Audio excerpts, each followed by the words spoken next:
Hello everybody, this is the thejonnymar, and welcome back to my playthrough of Kirby's Adventure for the NES. This Kirby is apparently going after some balloons there. And I am joined for this wonderful series by my good friend Nakusoo. What's up everyone, and we are currently going on to Grape Garden today. Yes, we are now 2 for 2 on the last two worlds and actually identifying it correctly. And I have this awesome laser power that is now gone because Waddle Dees need to die and they all suck. But hey, I got it back. So no harm, no foul, Waddle Dees, but I'm still gonna murder you if I see you again in the future. Run, Waddle Dee, run. Oh man. So this level and this world, jeez, is crazy because for some reason when I was playing this, I just could not get my head around which of these surfaces I could actually walk on and which of them I couldn't. And freaking Waddle Dees. It's like every time, and I make some really stupid mistakes here coming up. I'll spoil it a little bit. Because right here, I don't know if you know this, Snack, but there's a special enemy in this game. That little enemy there. Which is, I was unaware of until I watched a playthrough of this game that was done by M. Hauser, what's his name, 32? 321. 321. Okay, thank you for telling me what it was, because yeah, he hasn't been around much recently, but in the past, you know, he did a playthrough of this game, and he was showing off all the powers, and one of the powers, which was in that previous little part of the stage there, as I'm trying to figure out the ball power here. I'm not sure I've ever used that before. Me either. Yeah? And I thought, you know, oh, you're a ball, so you should be able to hit enemies with it, but oh no, you can't. So, and they throw in these stupid little pigeon enemies. But that's actually a UFO enemy in the previous part there, those couple that ran into me like that. And if you suck them up, you actually have the ability to like fly around in a little UFO. So, did you know about that? Oh yeah, I used that a little bit before. Oh wow, that's really hard to see. But yeah, I used that a little bit before, and I think that's considered the best in the Kirby Adventure series. Oh yeah, the best power? Yeah, because you can fly, and you also have a laser. I think you also have a beam too. Wow. Yeah, I have never actually gotten that power, and do you know if it's just in this world, or if it's actually like in the later levels too? I think it's in one of the later levels. I could be wrong, but I believe it is. Yeah, I might have to just look that up just to make sure that I get it then, so I can show it off, because I do want to show off all the powers in this playthrough. So like here, I intentionally get rid of the beam to get the stupid tornado power, which I do not like at all. It's one of my least favorites. And I'm not sure I can bring myself to actually suck up one of those sleeping guys, because I think that's technically a power too. At least it is in the later Kirby games, but all it does is make you sleep while you're using the power, so. You might have noticed there, I have completely lost the timing on that last game. The little mini game at the end. Like, I fail on it continuously in this world. I was wondering in the later Kirby games, didn't they make the sleep power like useful because it restores some of your life? Oh, and now I'm climbing up this little castle here. I'd never noticed that. I think I always was just so frustrated with picking it up that like I didn't even pay attention to what was going on. So it's entirely possible, but that wasn't something that I actually noticed in the later games. But it sounds like that would be a fair trade-off for it. I'm gonna use the spark power here to kill some of these stupid little jester guys. Not that I have anything against jesters. I think jesters are pretty cool. Yeah, and especially not Let's Players named Jester. I have nothing against them either. But we are going to continue on in this level. I lost my power again because I can't go more than 5 seconds in this game without losing my powers. But fortunately, I think there is a max mushroom or tomato coming up here in this next little room. Yep, there it is. With some squids as well. So, one of the topics that we have for today's video is favorite enemies in the game besides bosses. So, we had both talked about our favorite bosses in the series, which for yourself was the final boss for Kirby Superstar, and mine was Squashini from Epic Yarn. But there's a lot of enemy types besides the bosses, although those are designed very well as, I guess. And then so I was kind of wondering, do you have like a favorite enemy type that's not a boss character, and kind of what that would look like? Yeah, it's the Plasma Wisp from Kirby Superstar, which is something interesting because I recently played Kirby's Return to Dreamland, and you can kind of have the same type of power with the Spark move. And I noticed that you played with your wife that game, and you played as Kirby, right? That's correct, yes. And then when you get the Spark power, you use, like, I don't know, you kind of build up energy and kind of have a energy aura around you. And then you can let go of a blast, and that's actually the same type of moveset that you can do in Kirby Superstar. So when I found that out, I was like really excited, and that just made the Spark move much more awesome. Oh, cool. Yeah. And another thing that's really cool about that power, at least in Return to Dreamland, is I'm going to fail here on the minigame again. Oh, almost. Is that you can actually do it in midair too. So you can jump in the air, and then you can hold down the button to do the attack. And what'll happen is Kirby will stay in the air, and he'll move it around himself in a circle. And so he'll actually stay airborne with the orb going around him to protect himself. Oh, that's pretty awesome. And we got the mini game here, which again is one of my favorites in the series.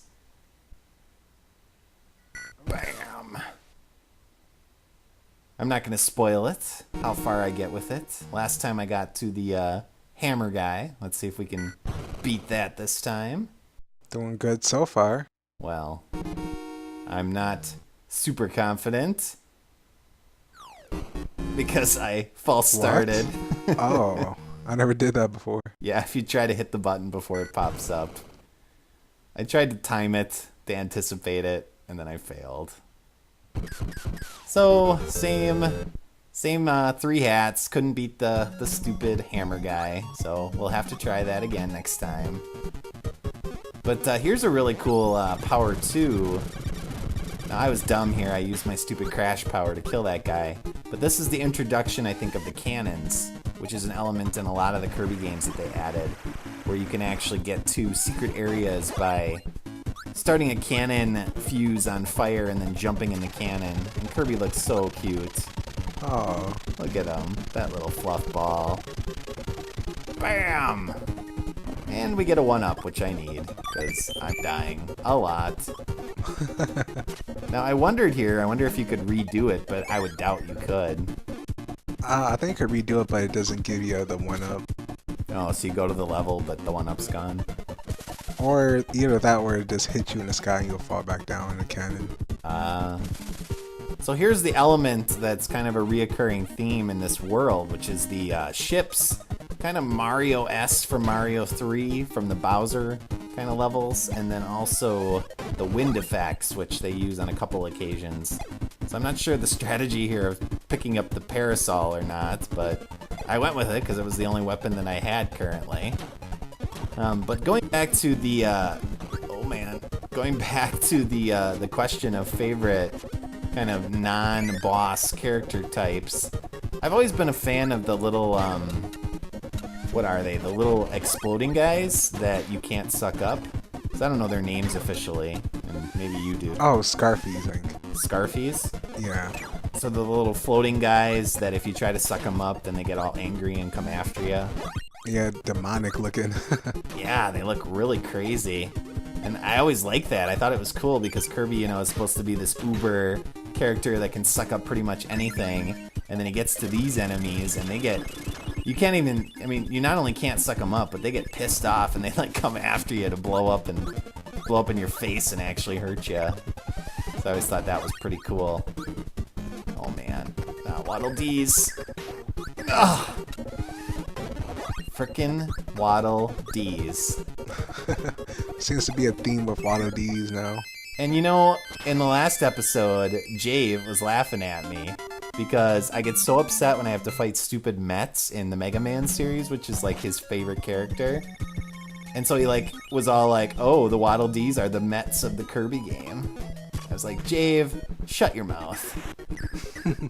Ugh. There was no reason for me to come in here because this boss kicks my butt. Death. And that gives you the backdraft, right? Yeah, I think so. Right. Which is a cool power. But, oh well, I died instead. Wonderful.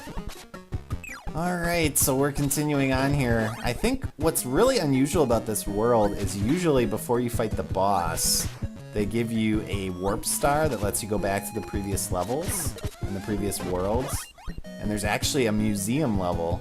And I'm not sure they did that in this world. And so later on I'm going to show that off, but I think that it's probably there, and there's the Scarfy enemy, I think, from what you said. Yeah, that was that weird thing. Yeah, I avoided it. And I lost my power, of course. But when I played, I remember like I was really weirded out because right before I fought the boss, you know, I looked for that because I wanted to go get the laser power, which is my favorite boss killer, and I couldn't find like the warp to go back to World 2, which was really weird. Now this is a little mini game. You actually have to use the wheel power to stay ahead of this little platform, and if you can do it successfully, which I barely am keeping ahead of it here. Oh, wow. You can get a 1-up. That was skin of my teeth there, which is an expression I never understood because obviously teeth don't have skin on it. Have you ever understood that expression? No, I heard people say it a lot, but I really never understood it that much. Yeah. So this guy, I don't remember this guy at all. This is like my first time seeing this. Oh yeah, this mini boss? Yeah, I never seen this one before. And he's really weird because I'm pretty sure in this fight, like I run into him directly and like right there, and I do not get injured by him at all. Like the only thing I think that he does that can injure you is throw those little balls at you. Although, I mean, I could be wrong, but it seems like there's a couple times in the fight where I run into him and nothing happens. We'll see here. And I don't remember what power he gives me. I know it's a unique one, but yeah, there I hit him again. And it still didn't do any damage. But bam, there he goes. We get the throw ability. Yeah. It's like the backdrop, you can suck up enemies, but instead of obviously backdropping them, you can actually throw them like either diagonally or straight ahead. So I'll show it off here. I don't actually think I ever used that power before. Really? This is something, I'm serious. Is that something you can only get from this boss? Probably, yeah. It's probably unique to that boss, that mini boss. So you might not have absorbed it in the past and actually used it. No, that was actually pretty awesome to see. Something new. Even though I suck at this game, I can bring something new to the table. So I was wondering if there was some extra stuff there, which is why I was looking around. But here we have our wonderful little invincibility. Thank you, Meta Knight. And we'll do some running here and kill some Waddle Dees.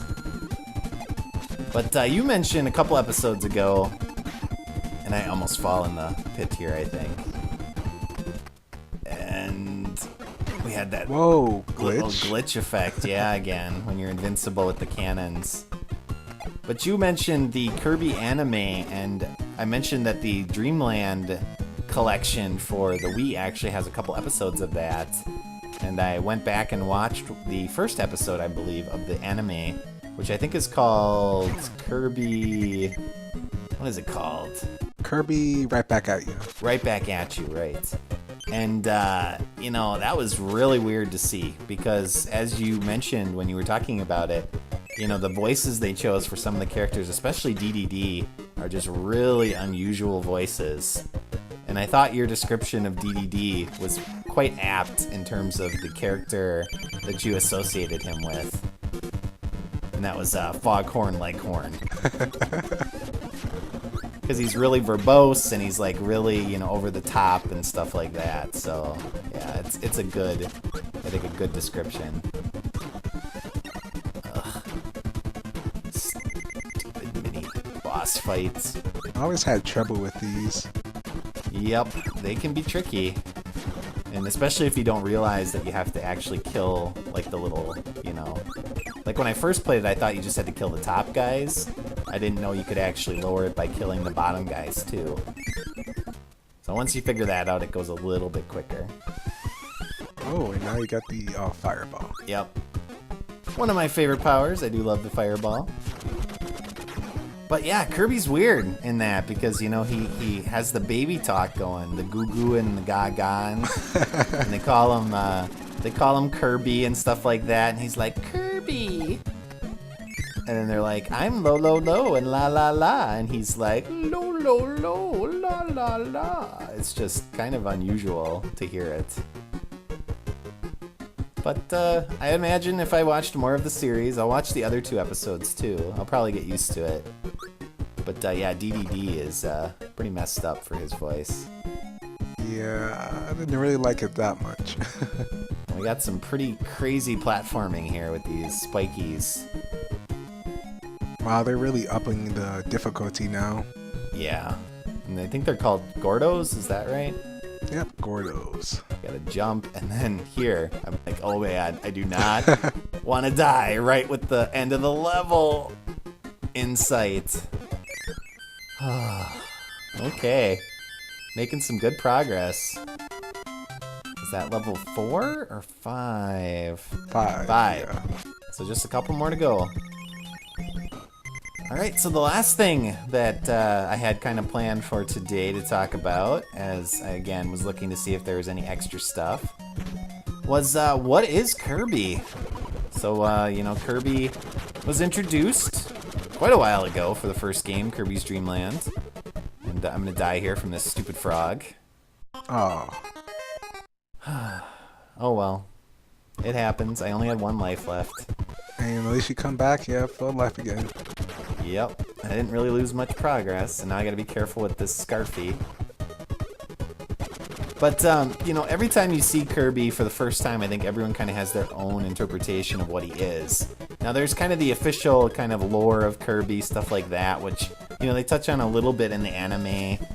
Definitely, I'm sure they've touched on, people have talked about, speculated, stuff like that.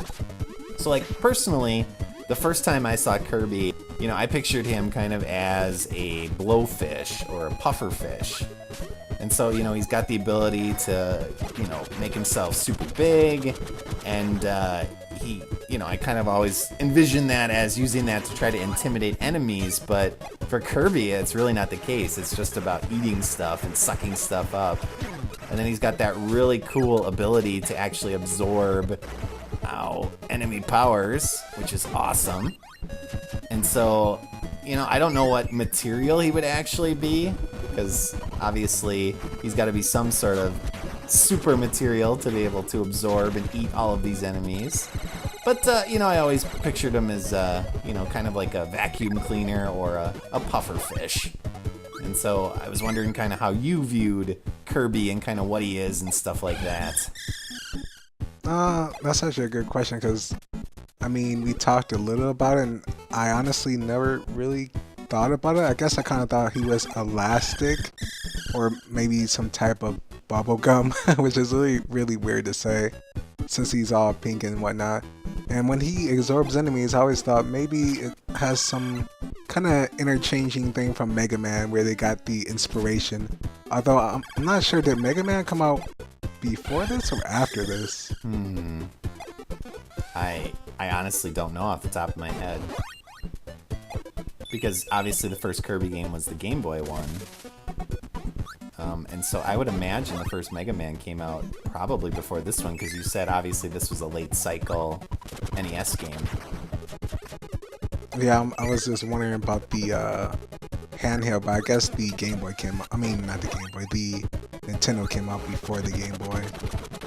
So that would make sense. But yeah, I thought he had some kind of interchanging DNA that maybe he can absorb enemies, you know. Oh, almost got to the 1-up too. I messed this up before. Yeah, no, I totally messed up. I was shocked I actually got it. So yeah, I think probably bubblegum elastic is what I think of Kirby. And I mean, you told me that you think the things on his feet are shoes. Oh yeah, those are totally shoes. You don't think they're shoes. I think that's his feet. Yeah, I don't know. I think if they are his feet, he needs to go to the doctor, because the fact that they're such a different color than the rest of his body, that must be a sign of some sort of heart condition or something.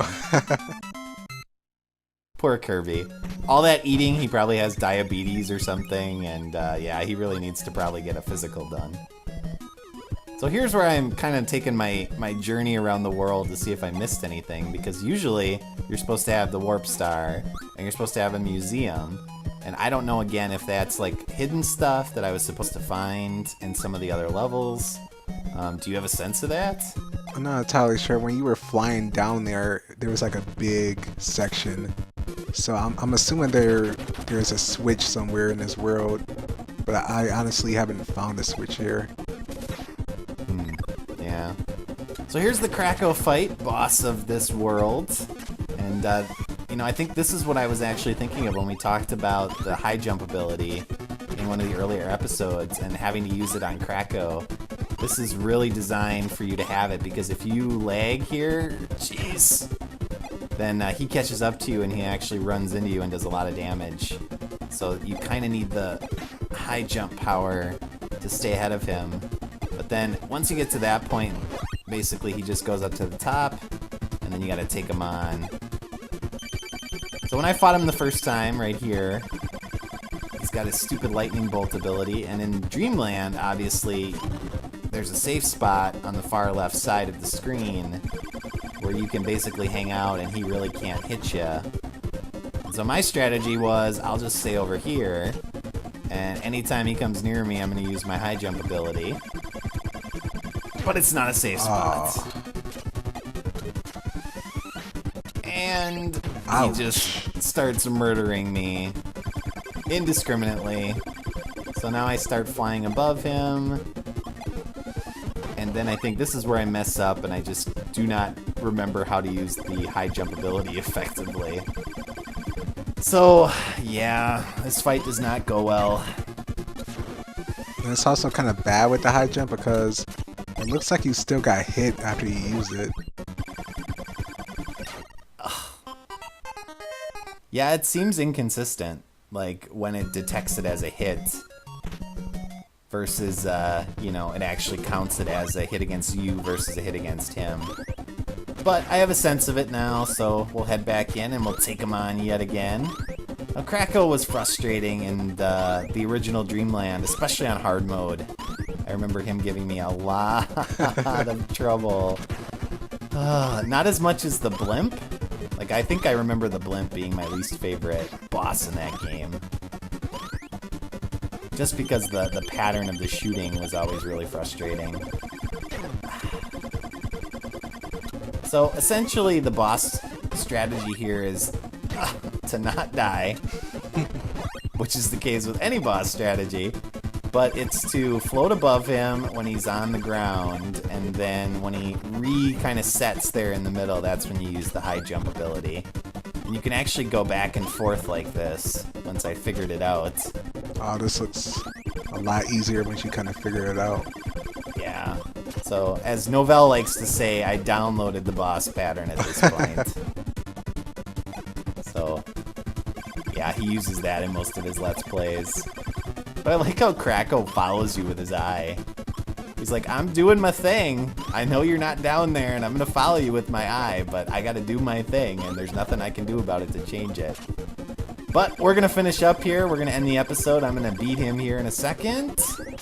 As always, viewers, thank you for watching, and I hope you'll join me next time. Later, everyone. So long.